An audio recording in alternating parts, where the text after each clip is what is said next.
Urdu novel انتقام قسط number 175۔ معاذ اپنے گھر والوں کے ساتھ وقت بتا رہا تھا۔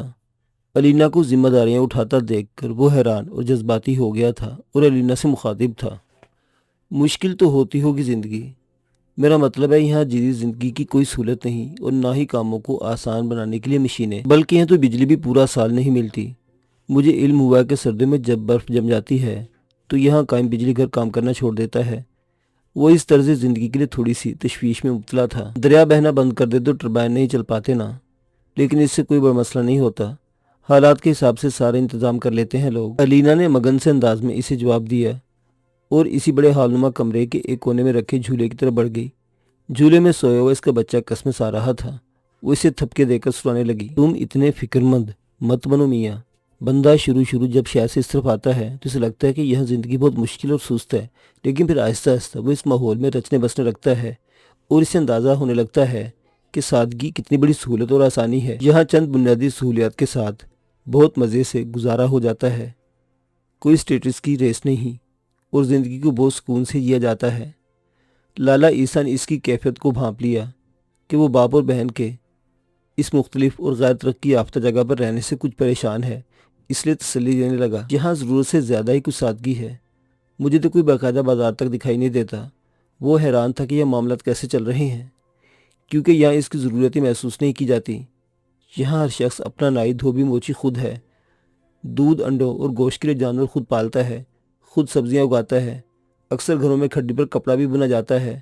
جو لوگ اپنی ضرورت کو کوئی چیز خود پیدا نہیں کر پاتے، وہ اشیاء کے بدلے اشیاء کے اصول کے تحت معاملہ چلا لیتے ہیں۔ پھر باہر کی دنیا میں جانے اور آنے والے لوگ بھی ہیں جن سے حسب خواہش اور ضرورت کچھ بھی منگوایا جا سکتا ہے۔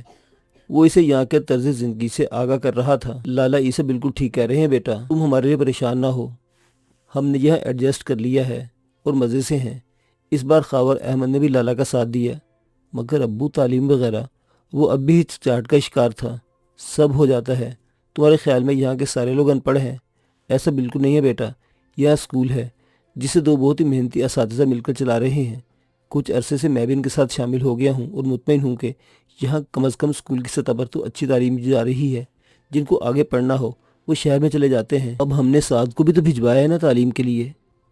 خاور بھائی ٹھیک کہہ رہے ہیں معاذ، تم ان سب معاملات کی طرف سے بالکل بے فکر رہو۔ اگر کہیں کوئی کمی بیشی ہوئی تو میں اسے دیکھ لوں گا۔ دھندا چھوڑ کر یہاں آ بیٹھا ہوں تو اس کا یہ مطلب تو نہیں نا بالکل بے اختیار ہو گیا ہوں۔ اب بھی اتنا دم ہے مجھ میں کہ تمہارا بھانجا دنیا کے جس بھی اسکول کالج یا یونیورسٹی میں پڑھنا چاہے گا، میں اس کے ایڈمیشن وہاں کرا دوں گا۔ لالا نے بھی خاور احمد کی تائید کرتے ہوئے اسے یقین دہانی کروائی۔ شکریہ لالا، آپ کے ہونے سے بہت تسلی ہے مجھے۔ یوں تو کچھ اور لوگ بھی ہیں جو یہاں کے معاملات پر نظر رکھیں گے، لیکن آپ کی بات الگ ہے۔ بعض کو واقعی لالا کی موجودگی سے اطمینان تھا۔ اصل حفاظت کرنے اور خیال رکھنے والی ذات اللہ کی ہے، باقی بندے تو بس اپنی اپنی ڈیوٹیاں بھگتاتے ہیں، اب چاہے وہ ڈیوٹی دینے والے وردی میں ہوں یا مجھ جیسے غنڈے موالی۔ لالا اپنی بات کہہ کر ذرا سا ہنسا۔ خود کو اس طرح انڈر اسٹیمیٹ نہ کریں، میری نظر میں آپ کی بہت عزت ہے۔ آپ کا شمار ان لوگوں میں ہوتا ہے جن کی بنیاد میں اچھائی ہوتی ہے۔ ایسے لوگ کیچڑ میں رہ کر بھی کمل کے پھولی کی طرح ہوتے ہیں۔ اس نے لالا کے متعلق جو کچھ کہا تھا اس سے وہاں موجود ہر فرد کو اتفاق تھا۔ بس اب باقی باتیں چھوڑ کر دھیان سے ناشتہ کرو۔ میری بیٹی نے اتنی محنت سے ناشتہ بنایا ہے اور تم ہو کہ اسے باتوں میں ٹھنڈا کیے جا رہے ہو۔